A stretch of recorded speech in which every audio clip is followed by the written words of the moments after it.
Welcome to মনোবল global academy, the hub of scientific happiness. মনোবল স্ফুরিত হোক মনীষীদের জীবন থেকে মানুষের জীবনে।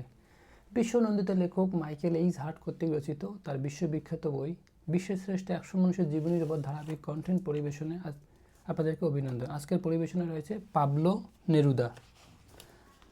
পাবলো নেরুদার জন্ম এবং মৃত্যু সাল 12 জুলাই 1904 থেকে 23 সেপ্টেম্বর 1973। আচ্ছা, তার মা ছিলেন প্রাইমারি শিক্ষিকা এবং তার জন্মের 1 মাসের মধ্যে মা মারা যান। পাবলো নেরুদা ছিলেন চিলির বিশ্ববিখ্যাত কবি, কূটনীতিক ও রাজনীতিবিদ। তার আসল নাম ছিল রিকার্ডো এলিয়েসার নেপতালি রেস বাসোয়াতো। চেক কবি জান নেরুদার নাম থেকে অনুপ্রাণিত হয়ে তিনি পাবলো নেরুদার ছদ্মনাম গ্রহণ করেন। খুব অল্প বয়সে তিনি কবিতা লেখা শুরু করেন। তার কাব্যে প্রেম, প্রকৃতি, মানবতা, রাজনীতি এবং নিপীড়িত মানুষের কণ্ঠ শক্তভাবে প্রকাশ পেয়েছে।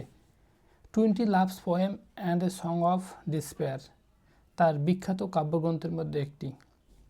স্কুল জীবনে থাকাকালীন সময়ে তিনি বইয়ের পোকা ছিলেন এবং যা পেতেন সেই সব বই উনি মনোযোগ দিয়ে পড়তেন।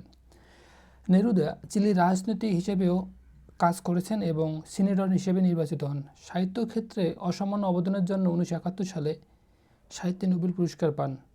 পাবলো নেরুদা শুধু একজন কবি নন, তিনি ছিলেন মানবতা, ভালোবাসা এবং প্রেমের মানুষ।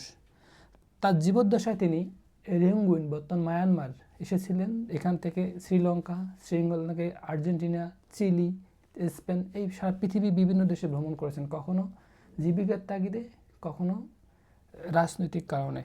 তার জীবনে আমরা দেখি যে কোনো সংসার একাধিকবার বিয়ে হয় কিন্তু কোথাও স্থিরভাবে তে সংসার করতে পারে নাই। কখনো প্রাকৃতিক পরিবেশের কারণে, সামাজিক বাস্তবতা এবং আঘাতের কারণে এবং তার নিজস্ব অভিরুচির কারণে। পাবলো নেরুদা আমাদেরকে শেখায় ব্যর্থতা, আঘাত, কষ্ট, প্রতিবন্ধকতা, বাধাবিঘ্নের মধ্যেই জীবন সুন্দরভাবে এবং সঠিকভাবে জেগে উঠতে পারে। সবাইকে অনেক ধন্যবাদ।